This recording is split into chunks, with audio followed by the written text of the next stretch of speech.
Thank you to CCDCOE with entrusting me this really great panel. So this is the after lunch conversation. The after lunch conversation and the before the cocktail hour conversations are the most challenging. So to keep you all focused today, there's going to be a little quiz at the end to make sure you're all paying attention. That is just a joke, but let's start with a little poll. So how many of you in the room believe that this global silence, this constant engagement we're seeing is going to continue like it is now, this forever war that some of are talking about? Who thinks it's going to stay like this? Who thinks we are leading towards escalation and that we're going to see more state-on-state, non-state actors to state actors attacks, and that situations will just get worse? Great. So we'll see if you will have the same opinion at the end of the panel. So we have 3 speakers today, and as Mansa mentioned, the title is Global Silence or Global Battle. So we've been asked, or the speakers have been asked to talk a little bit about who are the new entrants in this space, or what are some of the new tactics and techniques of the old and known actors. But we're also going to talk a little bit about what the diffusion of power is doing to the concept of deterrence. So we have 3 speakers. We'll do things a little differently than the other panels we've seen. Each of the speakers will present separately for about 20 minutes because they are presenting on different regions and different countries. And then we will go to a Q&A. So our first speaker today is the First Lieutenant Miss Kong, who is who works at the Korean Air Force, but she's also active at the Department of Information Security at Korean University. So she will share with us the analysis she and her colleagues have done on North Korean operations and strategies. I think given how little we know about North Korean, the way they organize their cyber forces, their strategies, she'll shed some light on the recent operations and what they can mean for the alliance. So with that, the floor is yours. Yes, thank you.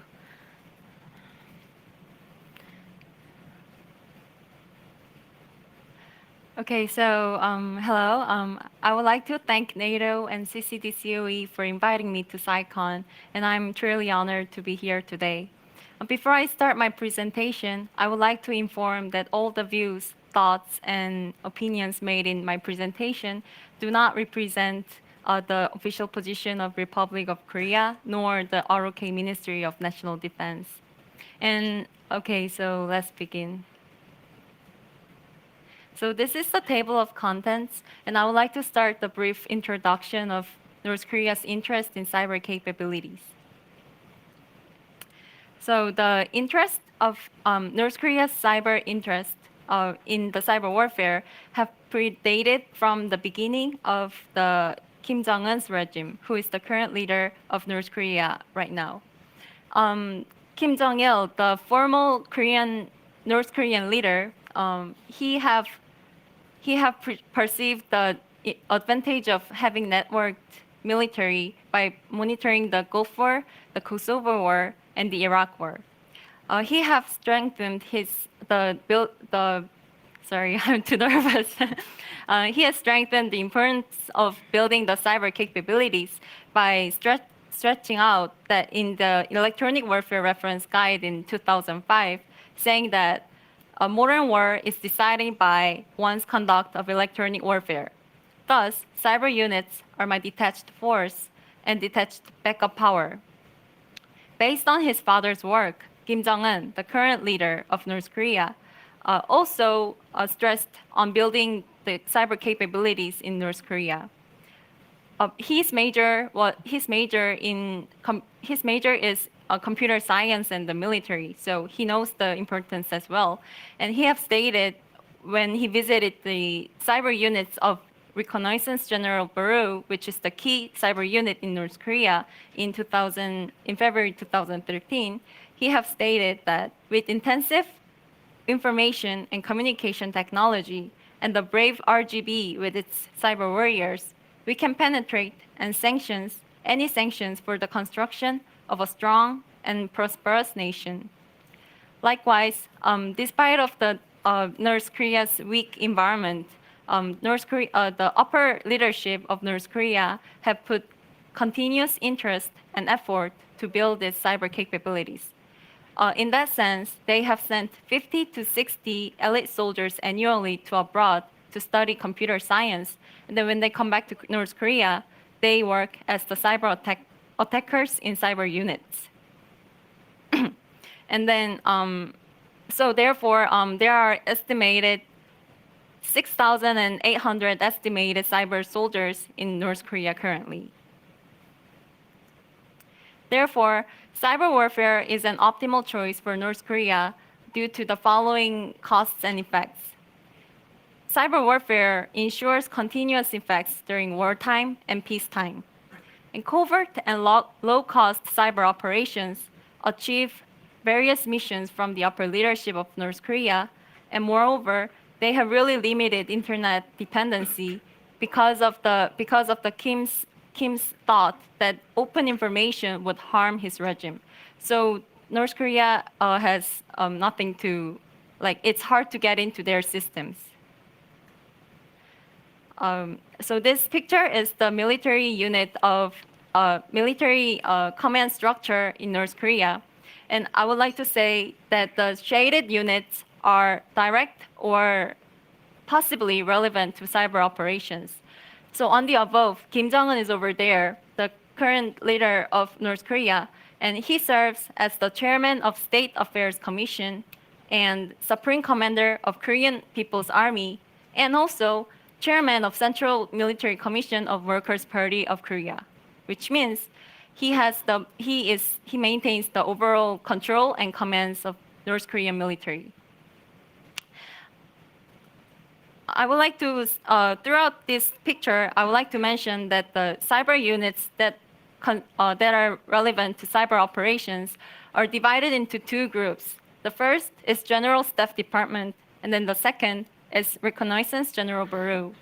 General Staff Department is under the Korean People's Army, and they conduct cyber operations within their conventional military capabilities.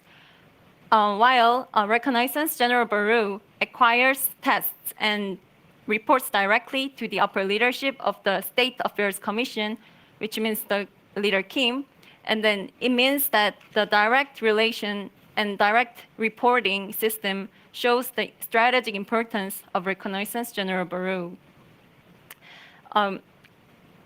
Yes. So let's move on to the cyber operations attributed to North Korea. In our paper, we have categorized the cyber operations attributed to North Korea into three objectives. First is information espionage, second is cyber terrorism, and then financial warfare. The categories may not be exclusive, so maybe an operation can fall into more than two categories. Financial warfare differentiates the state-sponsored actors of North Korea to those of other nation states, because generally state-sponsored actors focus on the first two objectives, the information espionage and cyber terrorism, and criminal groups focus on gaining the financial gains. However, North Korean cyber forces conduct operations of financial warfare due to the international sanction. I will go on later. So due to the time limitation, I will not go over all the operations discussed in my paper, but I will just briefly go on the operations that have significant meaning for today's talk. For information espionage operation, I would like to talk about the campaign Gimsuki. Campaign Gimsuki is the most representative information espionage activity that is attributed to North Korea. The reason why I put campaign instead of operation is the campaign stands for a series of military operations to achieve a goal. In this case, North Korea is targeting South Korean government agencies, military or defense industrial base to collect intelligence of national defense, foreign affairs, and other secret information. The this statistics, it shows the newly discovered malware code every month by the attackers who have first created the malware Kimsuki. The interesting point is that the espionage activities is still ongoing and is going up and up. So the activity is more active right now. And the more important thing is that the number of newly discovered malware increases substantially before and after the key political events. So in here, you can see that after the breakdown of the second US and North Korean Hanoi summit, the number of discovered malware have been the highest. I would like to go over to the cyber terrorism operations. It's about the Operation Blockbuster. Many of you have been known about this operation.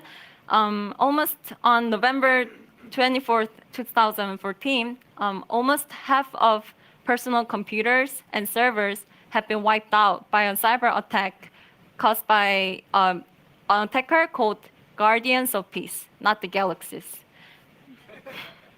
Yes.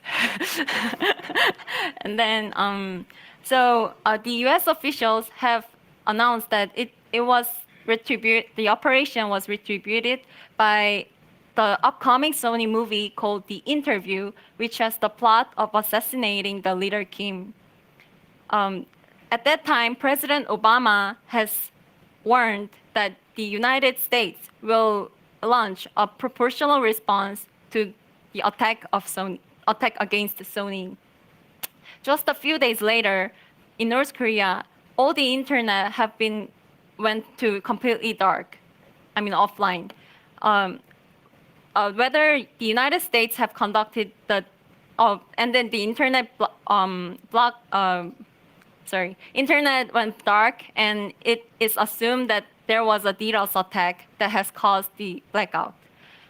It is not clear that whether the United States have conducted DDoS attack against North Korea, but the Sony hack, the Operation Blockbuster, still shows an important sign that a state-sponsored actor can still attack a private firm, which is Sony in this case.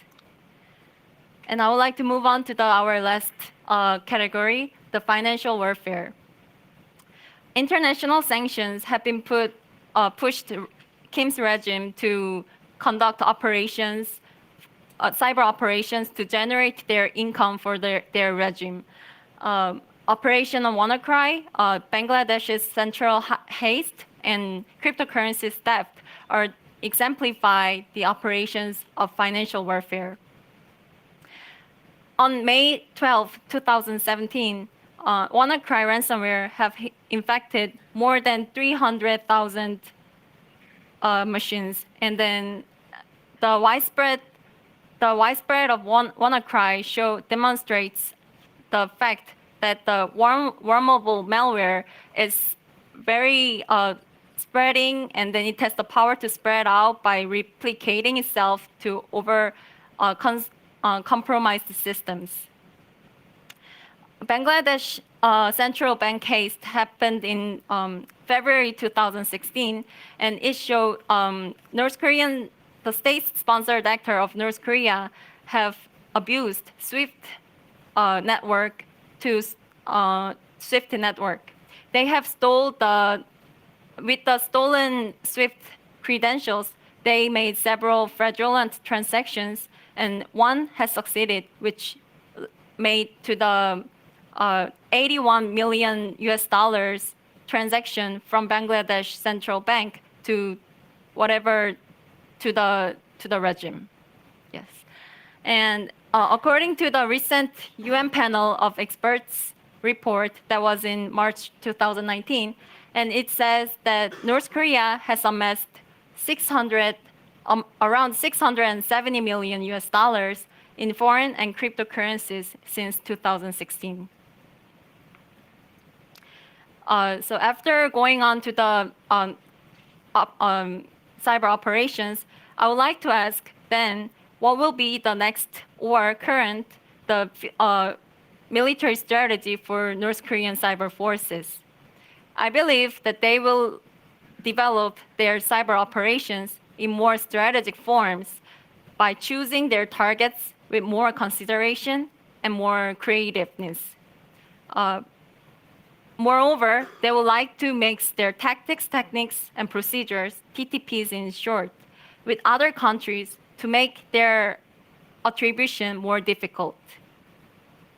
I will just briefly explain about the TTPs.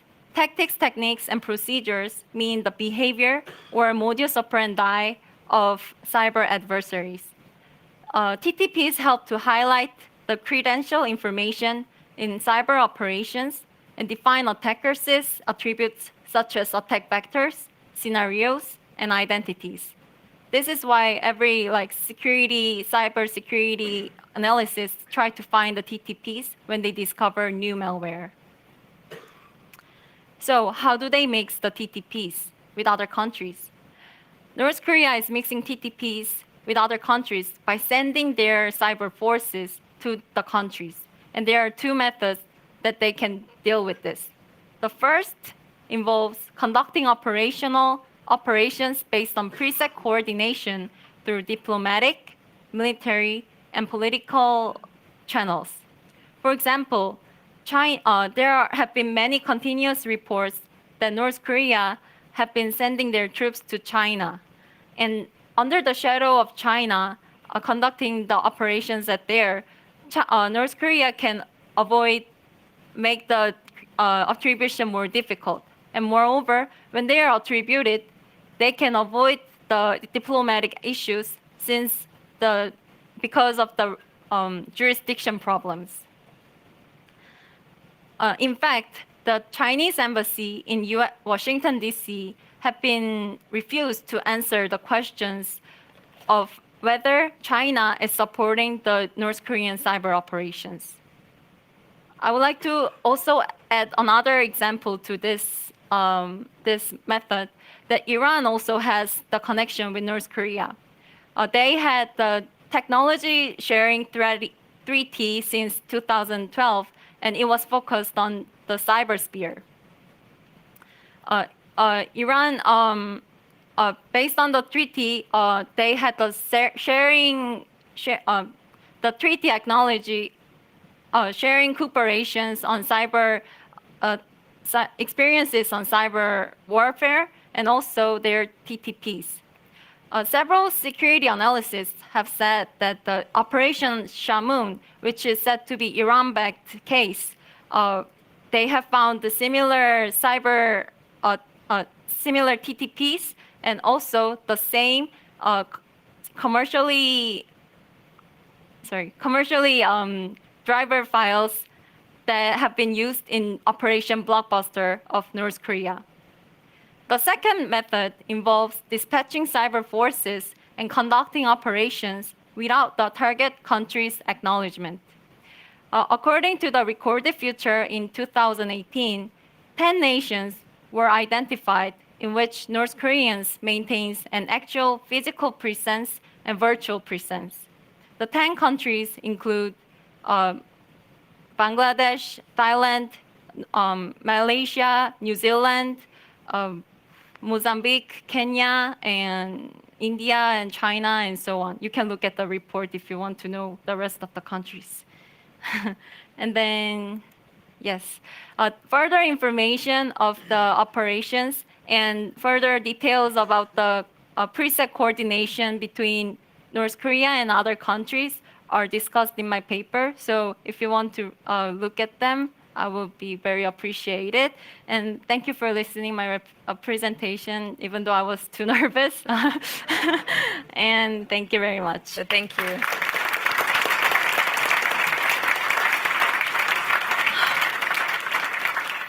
Thank you very much. So we are not going to go too far in the region.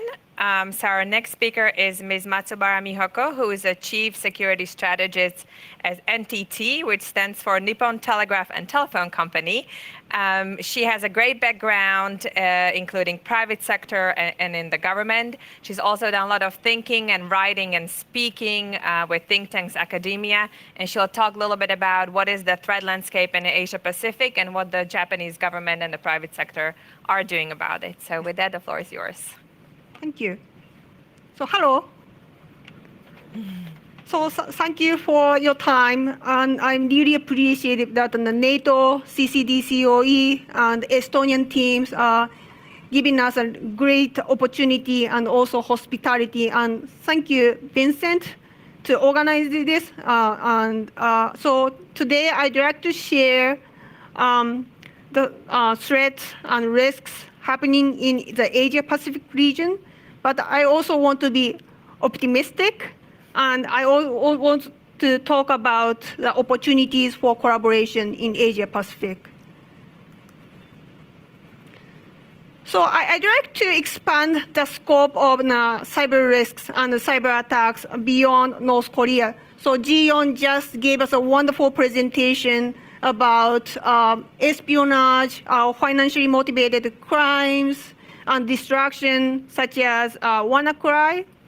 And we see so many problems in the Asia-Pacific region, unfortunately. But because I'm from industry, I also want to talk about the risks happening in the critical infrastructure sectors, because I'm from the telecom company, and also how big companies and also government and academia can help the small and medium-sized enterprises. So for example, hacktivism.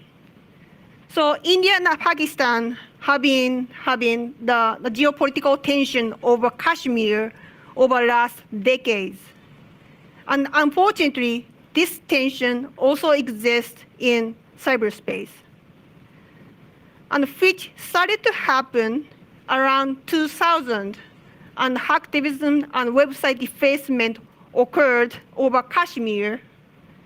But this hacktivism resurged around 2000 when a coordinated bombing and shooting happened in Mumbai. And every year on the anniversary of Mumbai terror attacks, defacement activities happen from Indian hackers against Pakistani websites. And this is not only about website defacement or hacktivism. They started to take advantage of new tools, social media. So the Kashmir tension went up again in February 2019 when the suicide bombing by car happened in the India-controlled part of Kashmir. And the social media feeds started to emerge to claim that, so this capture of Indian fighter pilot is fake, or this is true, something like that. And this kind of disinformation campaign doesn't exist only in Pakistan or India. So I talk about two cases of Chinese disinformation campaign against Taiwan. So a huge typhoon called Jebi hit Japan last year. And it especially hit hard the western part of Japan, the Osaka area. I'm not sure how many of you have been to my country. And so after the serious flooding and a tanker smashed into the corridor of the Kansai airport, which is located in the western part of Japan, 5,000 passengers and airport workers got stranded in the airport. And can you imagine 5,000 people had to spend their night in a foreign country? And 5,000 people included 750 Chinese passengers and also 500 Taiwanese tourists. And then the first component of disinformation campaign started to emerge. So what happened? So social media started to say that, oh, the Chinese embassy in Japan sent 15 buses to pick up stranded Chinese passengers from the airport to the city area. And then the second component of the campaign started to emerge, saying, like, oh, so the Chinese passengers on those 15 buses started to let Taiwanese to get on board only if Taiwanese declare they are actually Chinese. However, both of them proved fake and inaccurate days after. However, it was too late. Why? Because it's social media. People tweet about it and people repost over and over again. And it was picked by not only the social media, but also the Chinese state-owned media outlets, and also, unfortunately, Taiwanese media outlets. And can you imagine the huge amount of criticism emerged against Taiwanese government and also the Taiwanese version of the embassy in Japan called Economic and Cultural Office? They criticized, oh, so the Chinese government is helping their citizens, so how come Taiwanese government is not doing that? Even though that it was based upon a fake claim. And then tragedy happened. Taiwanese diplomat who was the Director General of the Osaka branch of the Economic and Cultural Office committed suicide. And he left the note saying that he has been really troubled by the huge criticism coming to the Taiwanese government and his office. And this year, 2 months ago, the organization called Reporters Without Borders published a report about Chinese disinformation campaign. And during the press conference, they referred to this tragedy and also the suicide. And Chinese disinformation campaign didn't stop there. So the Taiwanese had a series of municipal campaigns and elections last November. And then the Taiwanese Foreign Minister, Joseph Wu, raised his concern.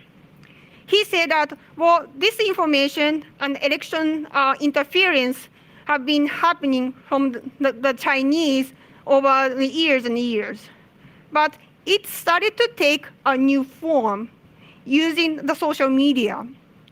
And sure enough, they use the social media and also the online bulletin post to send out this information. So can you see this photo? So it's a bit small, but so can you see that? So he is a DPP candidate for running for this city's mayor. And so this photo is actually fake, photoshopped, but he looks like wearing an earpiece. So the social media and the online bulletin feeds started to claim that, oh, he's actually wearing an earpiece to get real-time feeds to answer his tough questions over political promises aired by the Taiwanese TV programs. But it was all fake. But it was tweeted and reposted over and over again. So it kind of eroded his confidence. And of course, this election led to the huge loss to DPP and huge victory to the KMT.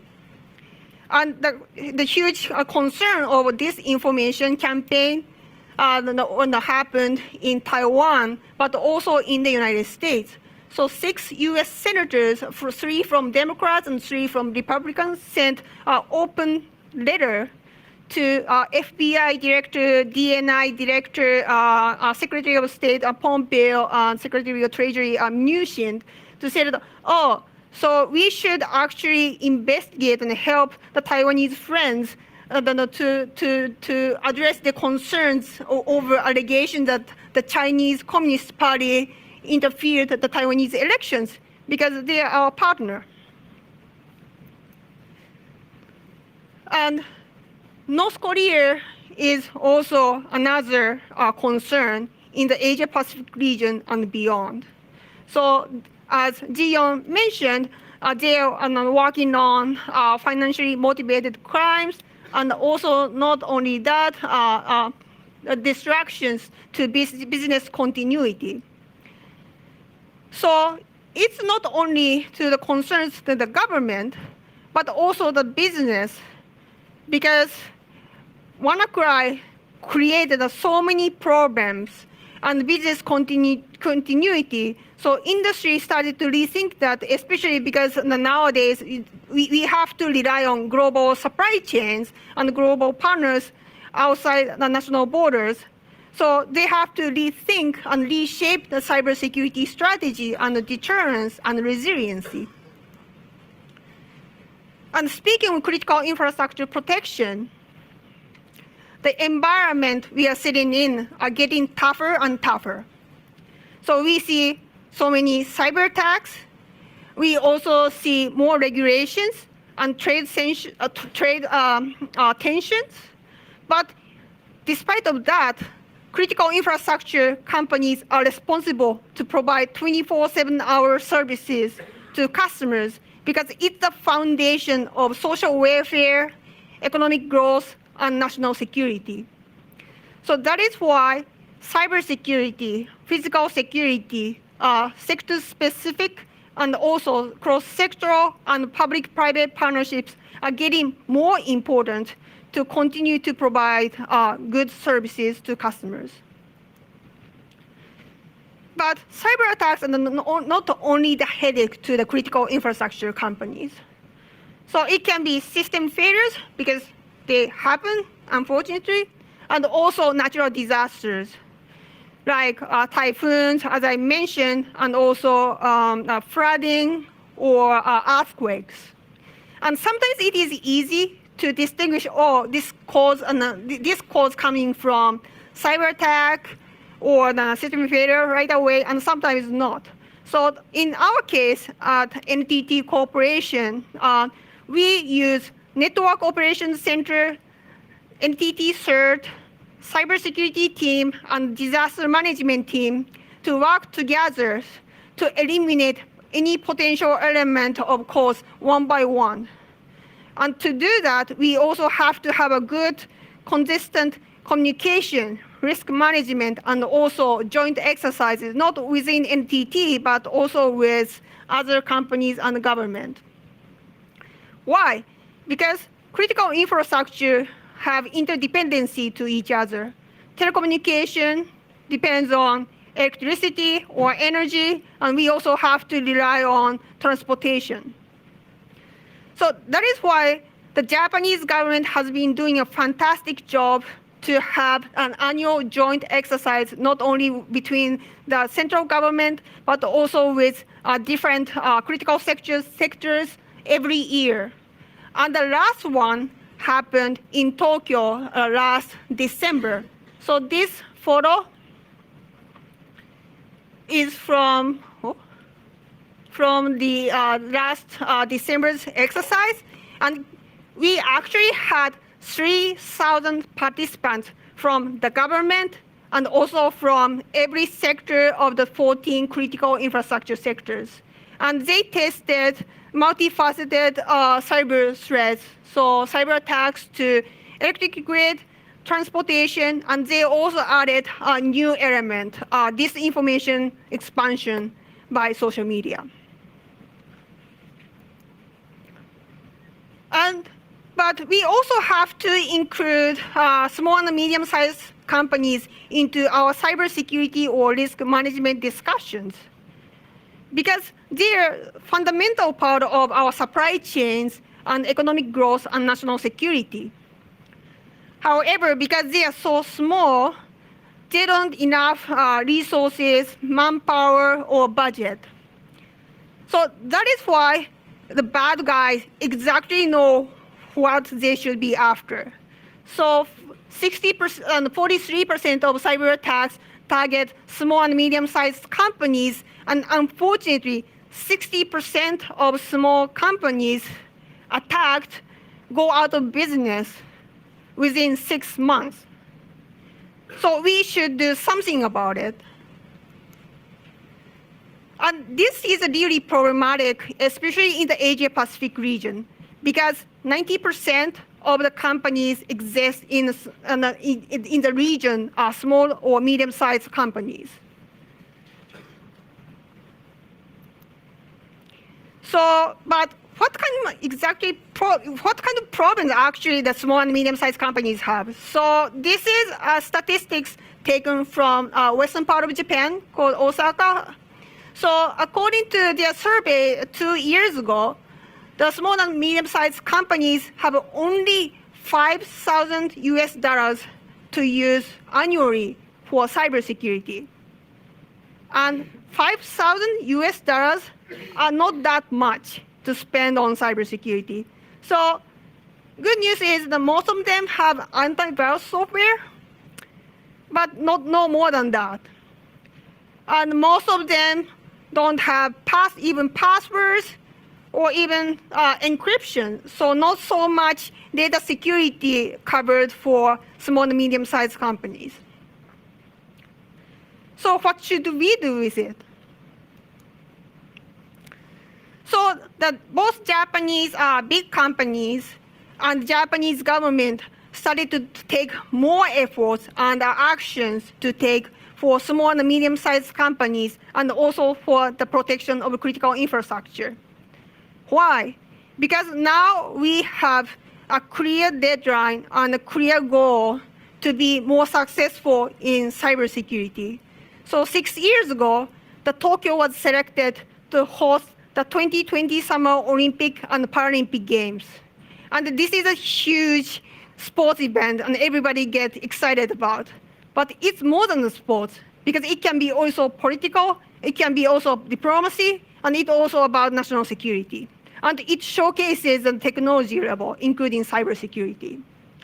So it really prompted not only the Japanese government, but Japanese industry and Japanese academia to work together across the organizational silos to create more information sharing on cyber threats. So Jiyeon said that North Korea and Iran are working together to share their knowledge.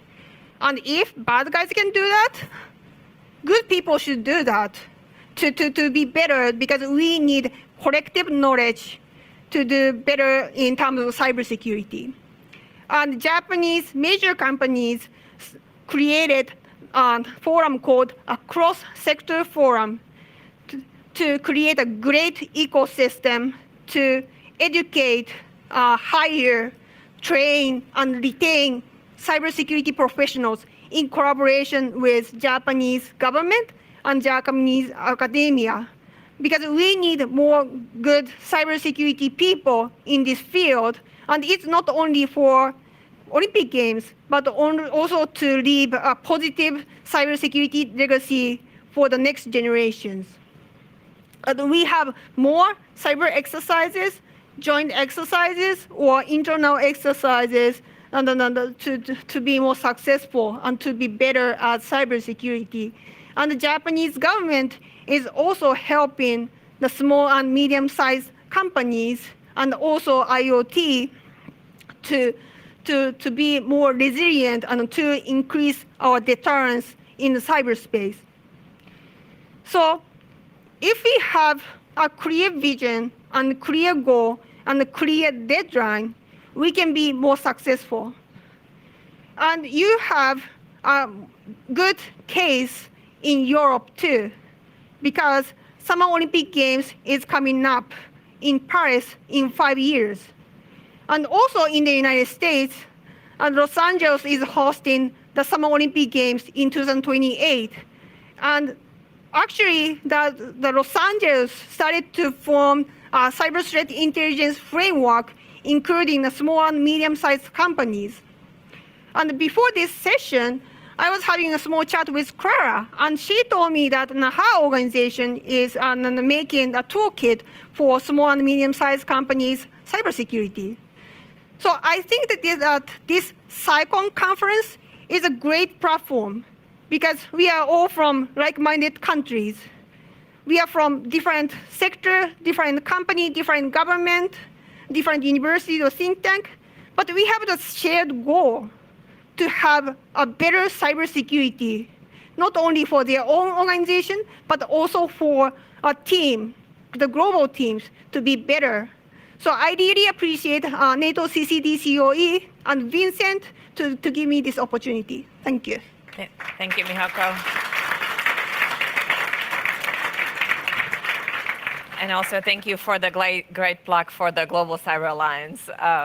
Last but not least is Kakin Ho, who is the Senior Director at FireEye. Kakin has a long career in the private sector, but he's done probably equal, if not more work, thinking about the international law, deterrence, and everything in between. So he'll talk a little bit about the diffusion of power and how we can deal with deterrence with this diffuse power. So with that. Thank you. Thank you, Clara. Good afternoon. Hey, it's a pleasure to be here.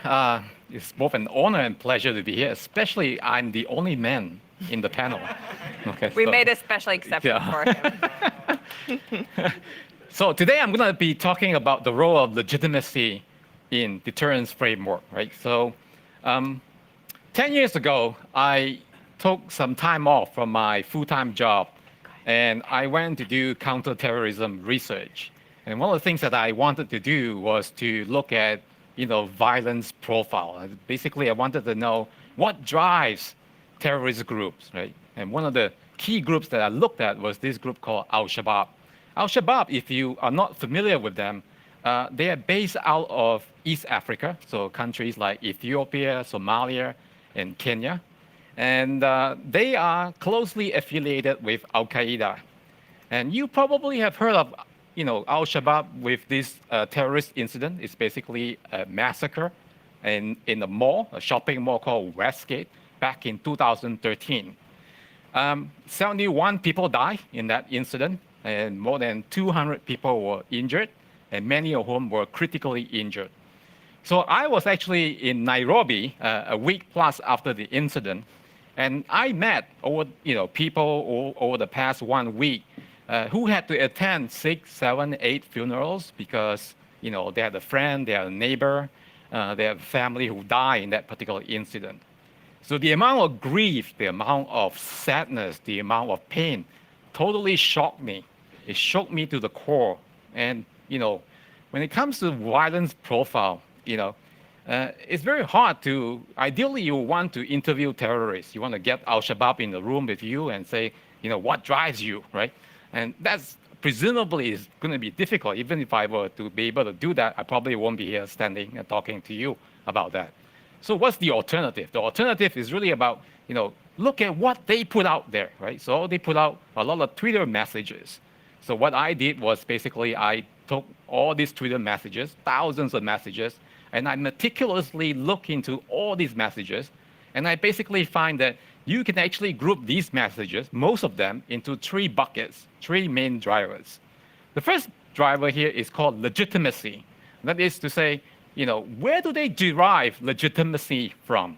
So if you look into these Twitter messages, they basically look at and say, well, they derive legitimacy from God or Allah, okay? Because Allah is with us, okay? The second driver there is need. And this really talks to life needs, deprivation, and oppression. And the way they articulate this is that they talk about indiscriminate killing by the Kenyan Defense Forces. They talk about women and children suffering. And yes, they also talk about Western colonization, the continuation of Western colonization. The last driver that I found out was this thing called confidence, right? Where do they derive confidence from? And, there are 2 parts to that. The first part is really about, operational success. That is, they have the capability to inflict death and injury to government forces, okay? And that gives them a lot of confidence. The second part of that is really about, dehumanization of Kenyan defense forces. They see a lot of taunting going on right there, right? So these three variables, legitimacy, need, and confidence, they are actually, pretty well researched, and I've included a couple of sources that you see on the bottom right-hand side here. But what I want to do is talk a little bit about their interrelationship, right? The bad news is that, if you look at this picture here, the bad news for us is that, they are mutually reinforcing, right? And that is to say that, if I am successful in killing government forces, and that gives me not only a lot of confidence, but essentially what that tells me also is that, well, God is on my side, right? And if God is on my side, then what should I do? I should continue to fight oppression. And with that, I need more capabilities. I need more weapons. So you can see that it's reinforcing, mutually reinforcing. The good news is also that it's also mutually reinforcing. And that is to say that, if you hit one of these three variables, you essentially could disrupt them, right? So I'll give you an example. So if I have, let's say, full legitimacy, God is on my side. I have, the required need that I need to address. But if you hit me on my confidence, that if you take out my capability, I'm not going to be able to hit you back, right? So, you can disrupt me. Or you can think about it like this too. I have lots of confidence. I also have lots of needs, but somehow you undermine my thinking. And you tell me, and I believe you now, that say, well, Allah is no more on my side. Okay? So the legitimacy is actually gone. And I would also not attack you, right? So this is the good thing about this stuff here, right? And so what's important to note is that these three drivers are going to be very key when we think about, cyber, right? So the lessons from counterterrorism is such that, if you focus on attacking the actors on the confidence part, taking out their capability, what do you get? You get quick result. You're absolutely going to get quick result. But the problem with that is that the result may not be very effective in the long run. And this is the lesson that I bring with me to the cyber domain, in that I think there is going to be a limit to what cyber offensive capability can do for you. It's very simple. You hit someone, you hit a group, they can reconstitute. They can regroup and reconstitute. If you're talking about North Korea, you probably don't have a whole lot of target that you can look at as well, okay? The other thing is that, you may also fear escalation. If you are in an advanced country, you're very dependent on IT, and you have a lot of attack surface here that, people can come back at you as you attack them, right? So that's the challenge right there. Now, if you look at the other two variables there, okay, legitimacy and need, right? They are slower to work. They may even be, working indirectly, but potentially, they can be more effective in the long run. So in this presentation, I'm just going to be focusing on legitimacy, right? So one source of legitimacy for us is, international law, okay? Now, with reference to the deterrence framework, I would argue that, you need at least two preconditions before deterrence can work properly. The first one is attribution, that you got to know who did what to you and why. That's the first thing. The second thing is recognition of sovereignty, that you have to have recognition of sovereignty. Now, you don't have to take my word for this, okay? Especially now when sovereignty is such a contentious topic. All you have to do is look at what's happening in the South China Sea. If I take you back to the history of South China Sea, right after the Second World War, none of these coastal states that you can see here, none of them actually made sovereignty claim over these pieces of rocks and islands in the South China Sea. Why? Why is that the case? Because they were considered useless, worthless. Okay, and it doesn't make sense to commit national resources to defend something that is considered worthless or useless. But things started to change in the late 1960s. The United Nations led a survey of the South China Sea, and what did they find? Oil reserve. Awesome, oil reserve. Now I got oil. In the 1970s, the technology also developed in that people can now drill for oil below ocean depth level.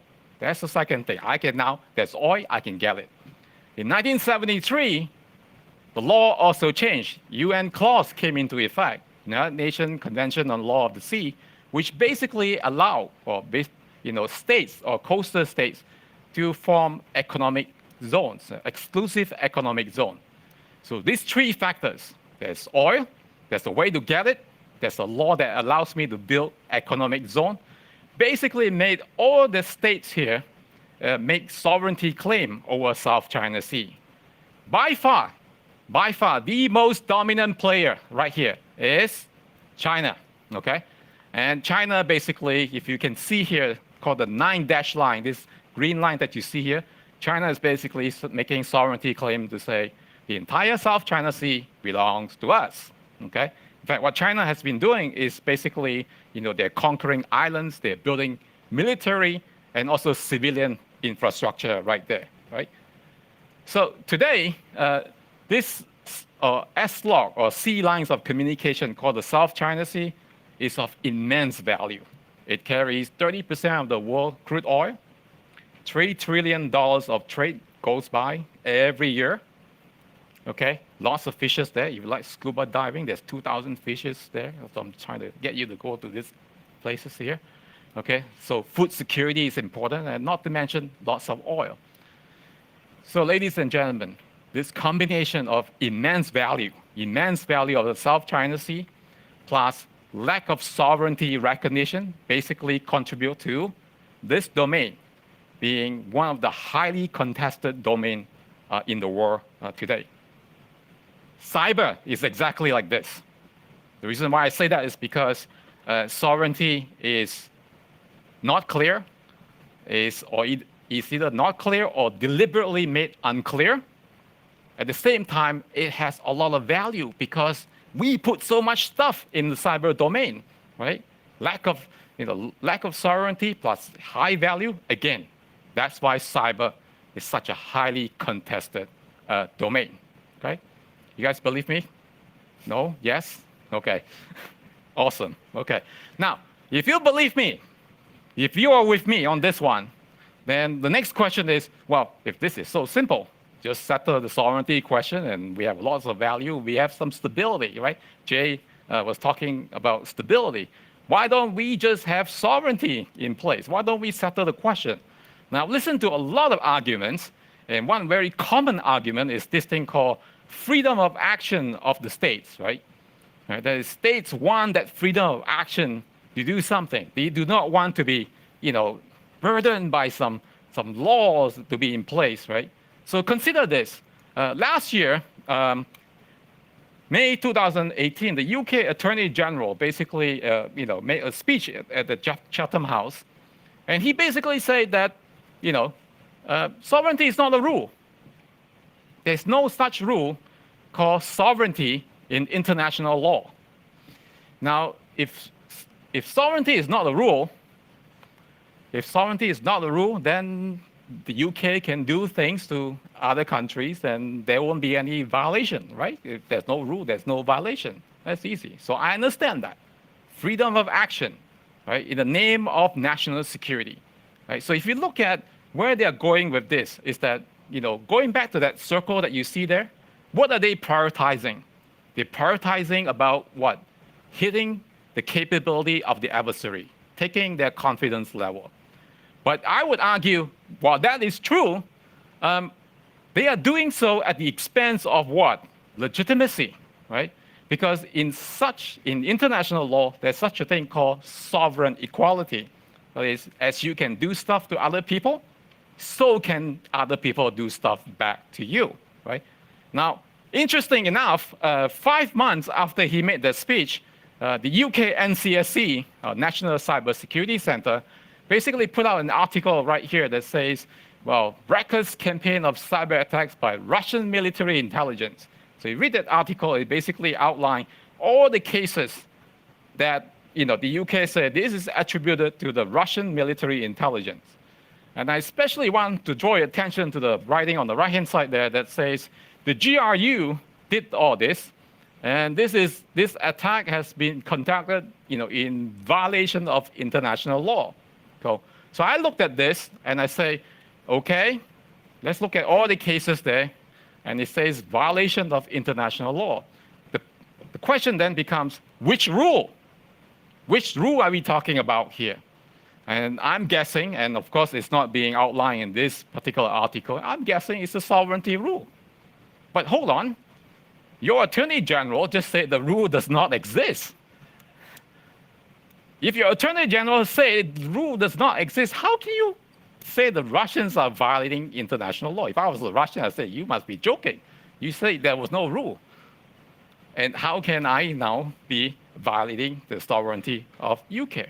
Right? So that's one thing that we need to keep in mind, that this debate, yeah, I want a lot of freedom, but you lose in legitimacy right there. Okay? The second thing I want to talk about, okay, is that I think we need to rethink about how we interpret harm when it comes to the cyber domain.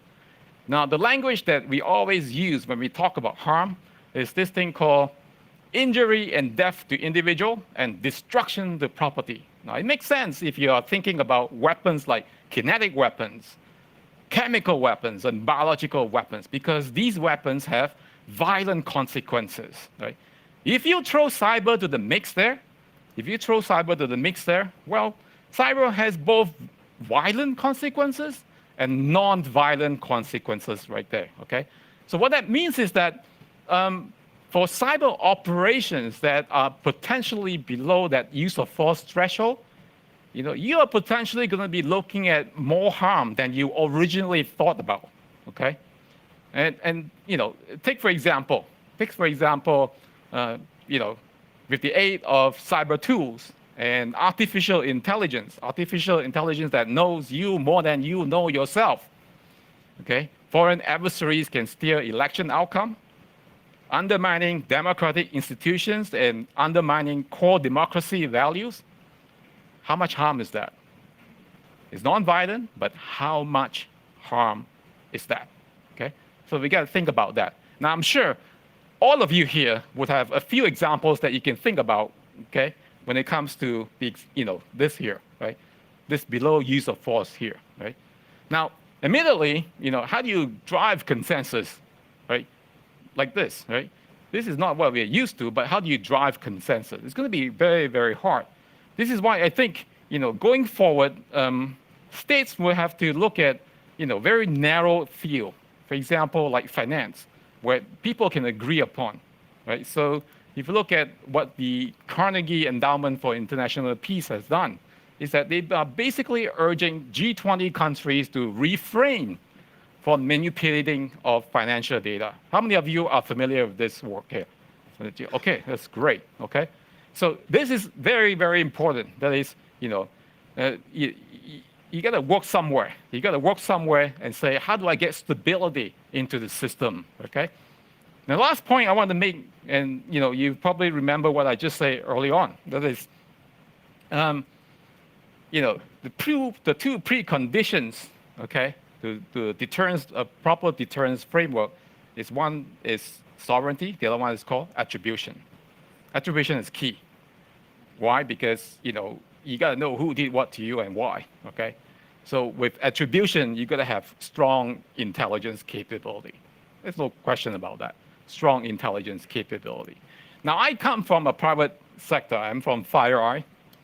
And when it comes to intelligence, our focus is really about, how do we uncover the TTPs that Jiyoung talked about of the adversaries.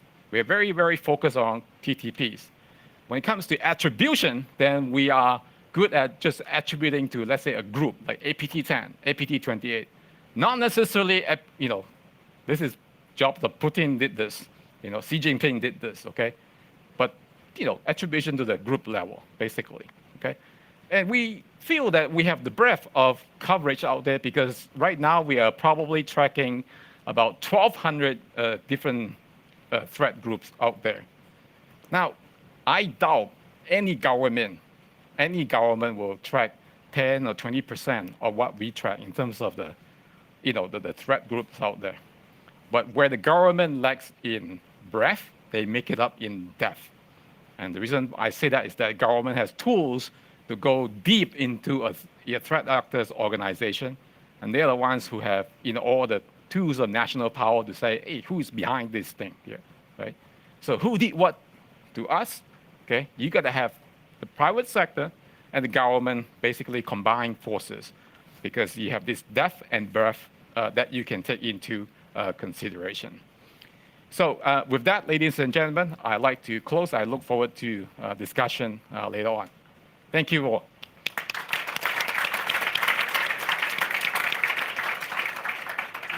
So we really unpacked a lot during these three presentations, from North Korea to APAC to threat intelligence. I'm going to take the moderator's privilege for the first question, but I invite you to start to think about your questions to the panel.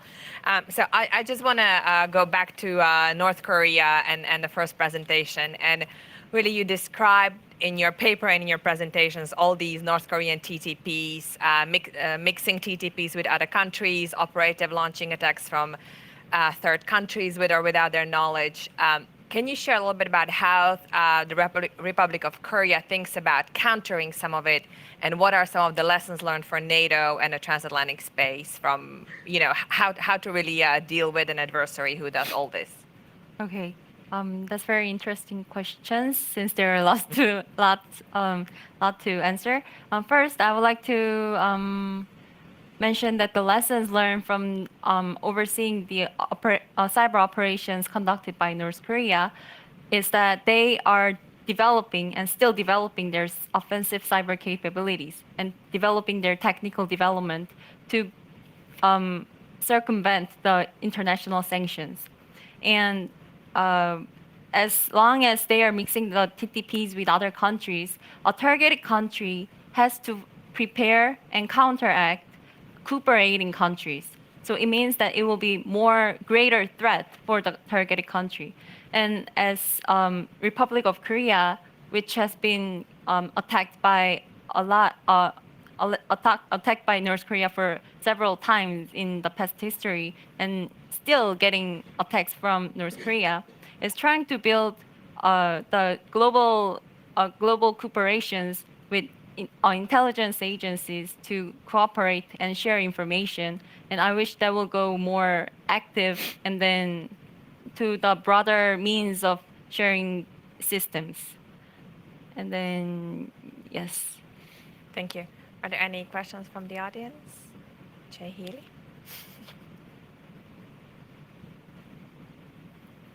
Hi, thank you. Jason Healy from Columbia University. Sorry to do this, Claire. One comment, one question. Jiyoung, the John Carlin's book, I think, did the best. He had been the head of the National Security Division at the Department of Justice, and it's the closest I've seen to an official denial from the United States that they weren't behind the denial of service attack following the Sony attack. Mm-hmm. The White House, when I was talking to them afterwards, inside they were like, man, I wish we would just deny this. This wasn't us. This isn't our style of this. But apparently they didn't want to deny at the time, because if we start denying things, then we get caught up. It was a covert action. We don't want to confirm or deny. So John Carlin's book on this is really, really strong. Mm-hmm. And he does come out and say it wasn't us, it was some private group. Mm-hmm. Okay. And so it's a really good book. So thank you all for the presentation. Kakin, you finished with, you talked about legitimacy and you talked about confidence, and you finished with a slide on attribution. Yep. And many of us here have been caught up in the talks on the Cyber Peace Institute that's been proposed in maybe an independent attribution organization, and it kind of falls in between your model there on the depth of the government and the breadth of the private sector. I'm curious your thoughts on that, and maybe Miho, if you have thoughts on that as well. Thank you. Sorry, Jay, can I just clarify? I mean, independent attribution organization? Yeah, so there's been this push that tied up with Tech Accords and Digital Geneva Convention and Microsoft and others, and saying, maybe we need a separate group because maybe some countries don't necessarily understand a FireEye or agree with a fire assessment. They're looking for a state assessment, but the states aren't necessarily doing public attribution. So maybe we need some kind of independent nonprofit group that would come out and do attribution. I think, Jay, there was a discussion in the UN around that particular topic too. In fact, one member state basically say, we agree to that so long as that independent organization is in my country.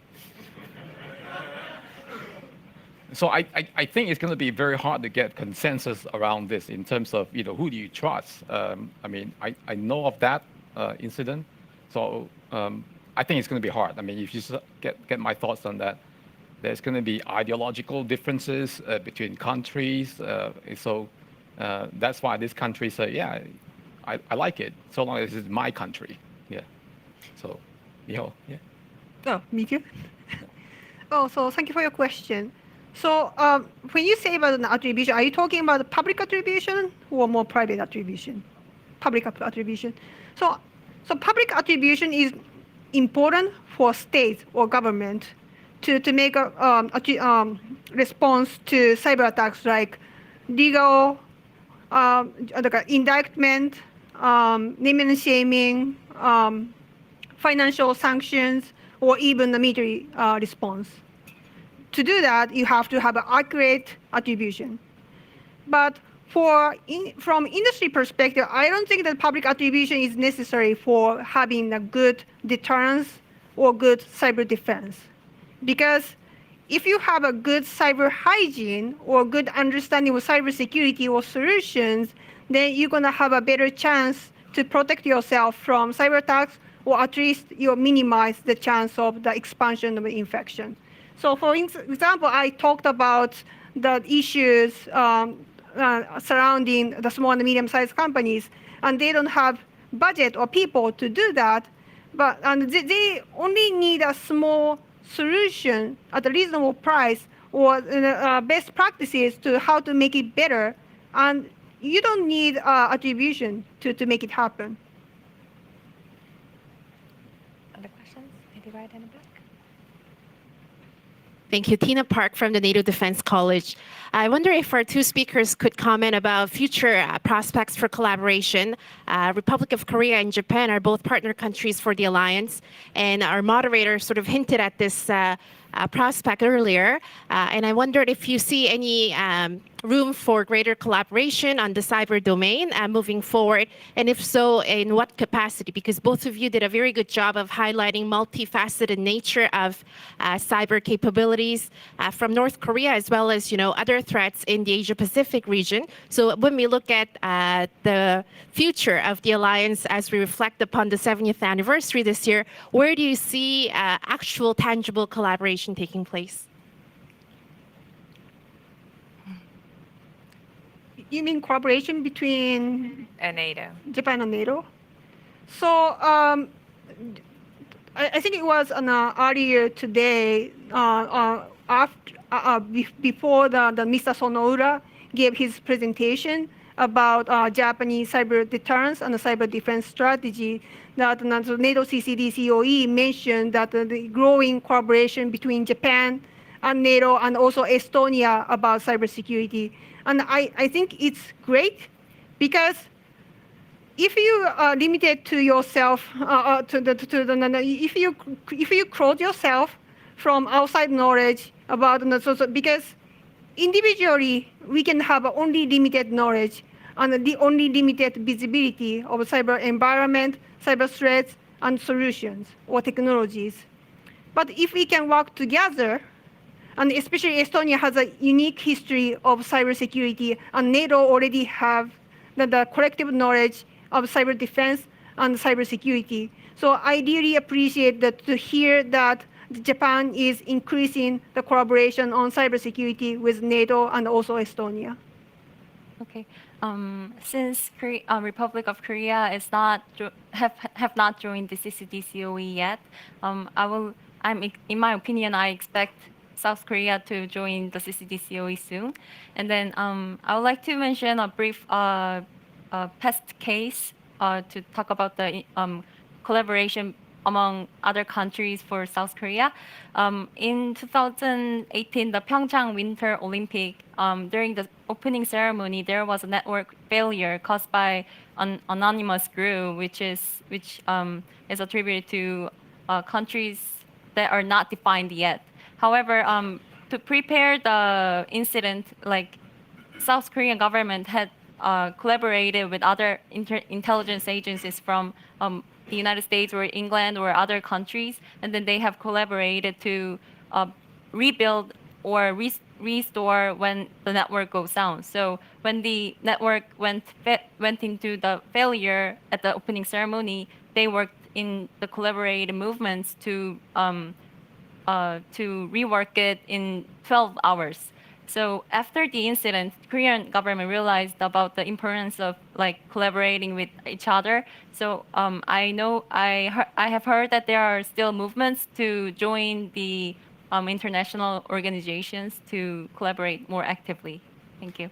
And Kalkin, I know you've done a lot of work with NATO, so I'd be really interested in hearing, in terms of collaboration, but also how do you think the alliance should change or is changing its approach when you think about the diffused power in cyber? I mean, there's been major adversaries the organization's been working to address, but I mean, there is a whole other range of actors out there that I think NATO should think about. So what do you think is there to do on NATO's side? I think I'll speak more towards NATO member states. How many of you were here when the president of Estonia gave a speech and basically make a declaration saying that international law applies to cyber operation? All you guys were here? Okay. If you were not here, okay, you missed something very important. Okay. To me, that was basically the first step, right? So when you have division of power, you're going to have many players here. So in classical security dilemma probably will kick in the sense that if I see this country investing in cyber capability, then hey, maybe I should too. And so the question becomes, what rules are available to govern the behavior of all these different states out there, right? So for the Estonian state leader to come up and say, international law applies to cyberspace, it's a very big thing. In fact, this is basically saying you uphold the rule of law, the rule of international law. And that is one rule that we make sure that everyone plays with. And so that's the important thing here.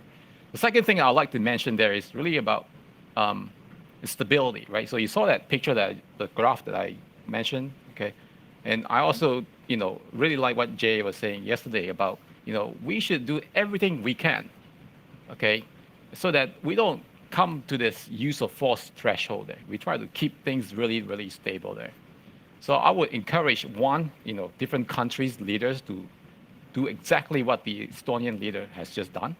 Say it, okay? This is classical opinion juris. Two is that support, norms that, promote stability, especially those areas that are under the use of force, right? I mentioned one just now, and that is the Carnegie proposal. And there are a few that I can think about. Also, like Paris Call, which is actually a featured event in this CCD COE. The challenge with Paris Call, though, is that for anything if you want to get anything done in the cyberspace, you got to have at least U.S., Russia, and China in there. I don't think you have U.S. in the Paris Call. I don't think you have Russia in there. I don't think you have China in there. And that's the challenge right there.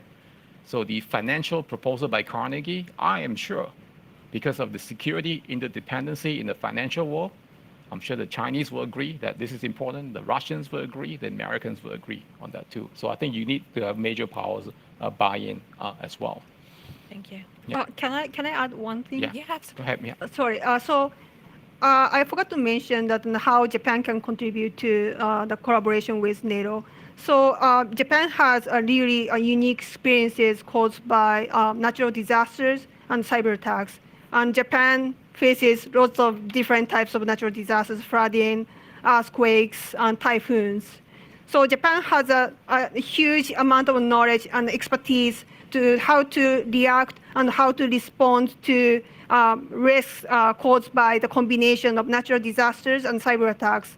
So because interdependency of the critical infrastructure sectors and also between the private sector and the government, I think that Japan can share how we make it happen to bring the resiliency to the protection of critical infrastructure from the physical domain and also from the cyber domain to bring it back to NATO countries. Thank you. Other questions from the audience? There's a couple of there in the back. And then there's some more all the way at the end. Thank you.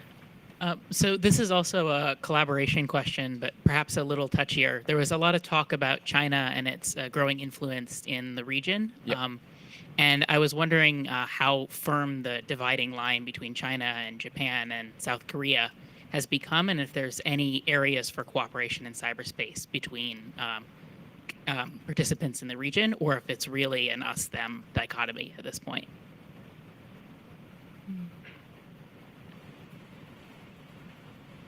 Any? Are we taking Yeah, a couple questions, or are we No. just Please just go. Oh, Yeah, okay. let's answer this question and then we'll go to the back. Please go ahead. Feel free to answer now. So Ji-Young can add on one example of the collaboration. So the Japanese and South Koreans and the Chinese actually had a cybersecurity dialogue twice in the past to discuss what kind of cybersecurity strategy each country has and what kind of cyber security actions that they are taking. So I think that way they can continue to identify whom to talk to and what kind of national strategies and actions that they are taking. So it is for confidence building and we can pursue. Thank you. The question in the back.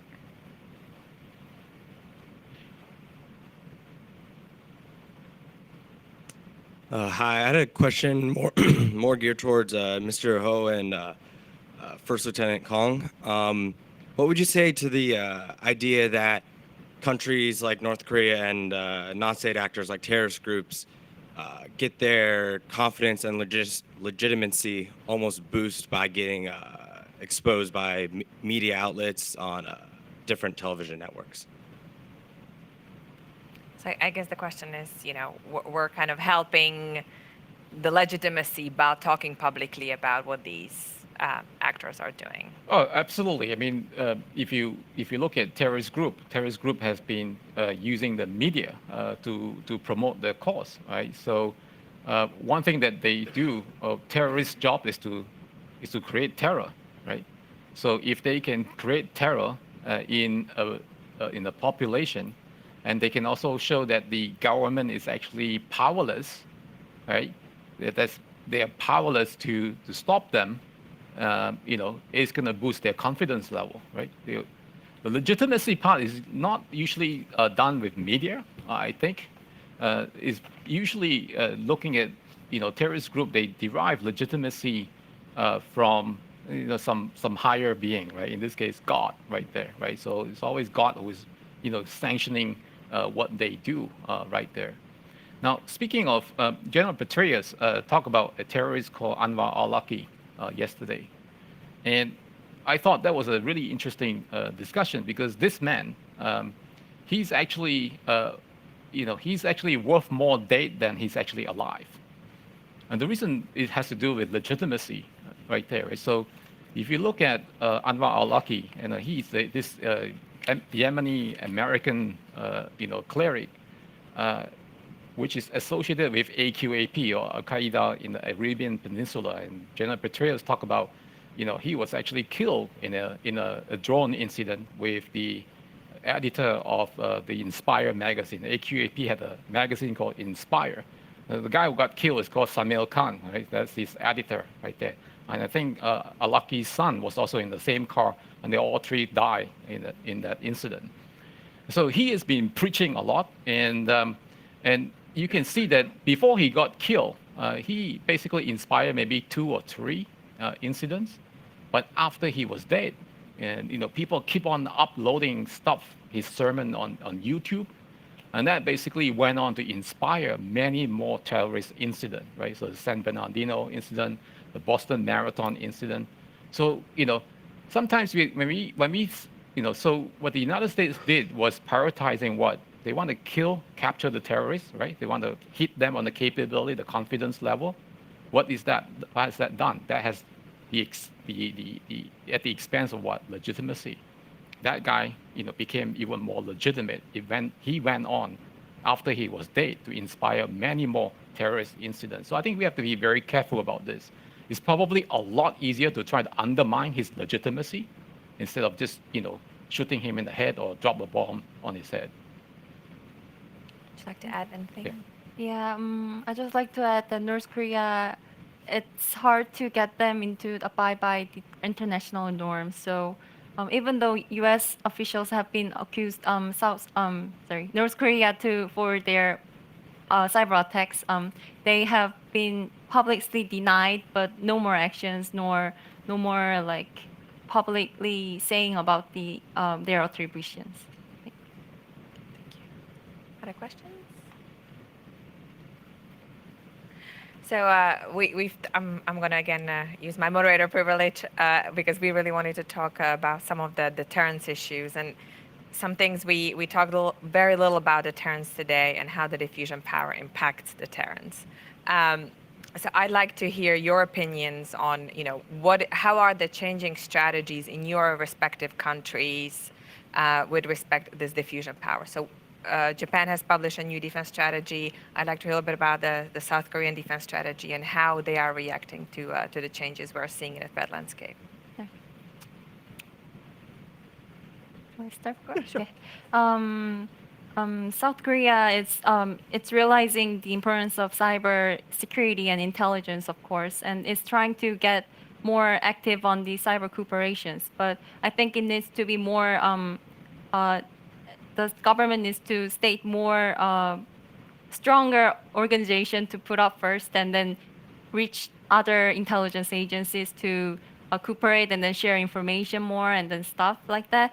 And then I think for the lessons taken from the mixing TTPs with other countries like North Korea does, NATO should be the first to be the baseline to make other nations to join their information sharing system to get more bigger and more massive a system of like sharing information to be trusted, and then to make deterrence for the actions, something like the mixing TTPs cannot be happened anymore.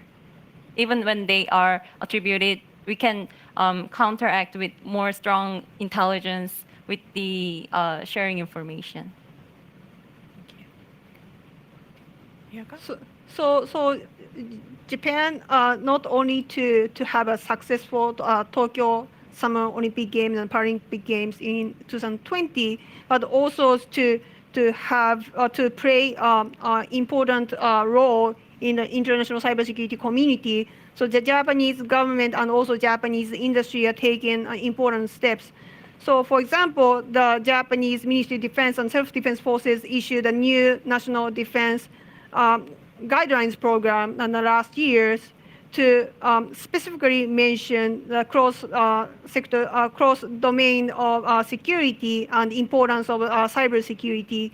And not only that, the Ministry of Economy and Trade and Industry and the Ministry of Internal Affairs and Communications are creating the guidelines for IoT security and also cybersecurity guidelines specifically for each sector in critical infrastructure sectors. And also then the industries are helping to provide real-life experiences, and also to make it happen, we have to have a good cybersecurity people. So we are collaborating with academia and the government to have a good ecosystem to cultivate cybersecurity professionals. So I think that it's being multi-layered efforts to have a good people, good technologies, and good processes to have a better deterrence in cyberspace. Okay. Yeah, absolutely. I would like to offer my thoughts on, I listened to this conference yesterday, and this is the U.S. strategy on PE, I think is persistent engagement, and then DF is the defense forward. Right? So I've been thinking through this, over the course of yesterday and also today. I think we have to be very careful when it comes to this idea of defending forward.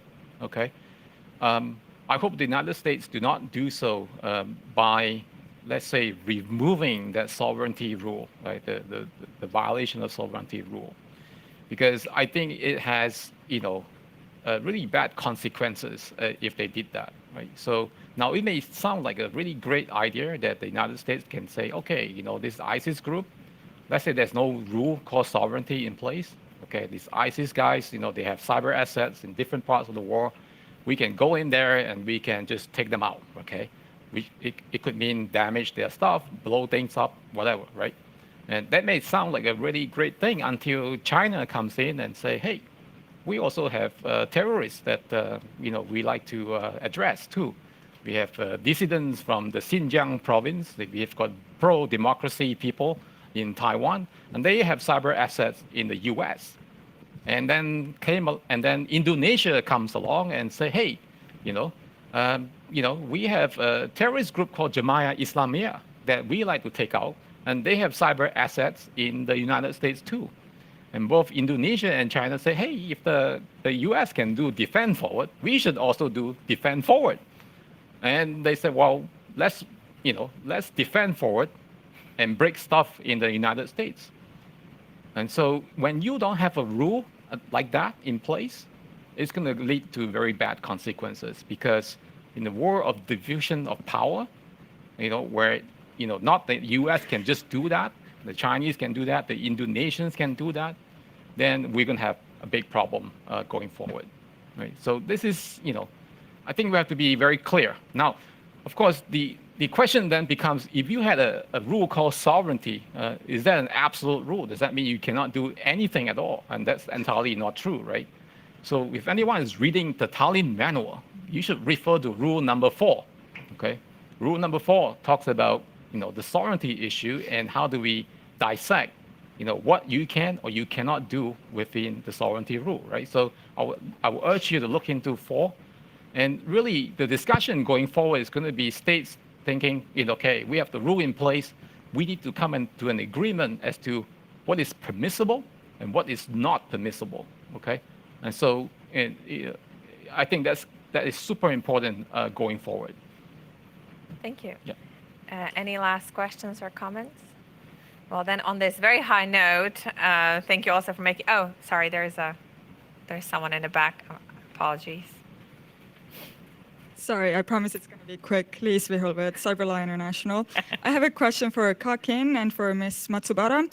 So you both come from the private sector, and past years cyber incidents have clearly demonstrated how companies can end up being tangled in interstate affairs. So what do your respective companies, what kind of expectations do they have towards governments in order to ensure that your companies do not become the victim of such malicious cyber activity? And should this happen, especially those very high-end devastating operations, what kind of expectations would you have towards your governments to mitigate, to maybe compensate? What would your corporations expect of your respective governments? At least you ask all the hard questions, Liz. You want to go first? Yeah. Sure. So to have a better cybersecurity, you have to have a good visibility, because if you don't have a good visibility, how you can control your risks? So to make it happen, so for the industry, you have to raise cybersecurity awareness, especially from the executive levels, and it's been already happening in Japan. And you also have to have continuous dialogues between the government and the private sectors, because government is responsible to having practical cybersecurity strategy or regulations or policy, but the government, the companies have better visibility and access to technologies and also the problems happening in the industries. So I'm pleased to see that these conversations are happening between the Japanese government and the industry. And of course, we will continue to see different types of cyber attacks and risks around Japanese government and the industry. But I'm sure and I'm certain that Japan can collaborate with like-minded countries and also NATO's to have a better cyber deterrence and cyber defense. Thank you. I have to wrap up, unfortunately, here. I don't want to get in trouble with the uniformed guys here at the NATO CCD COE. So join me in thanking the rest of the panel for their presentations. Thank you.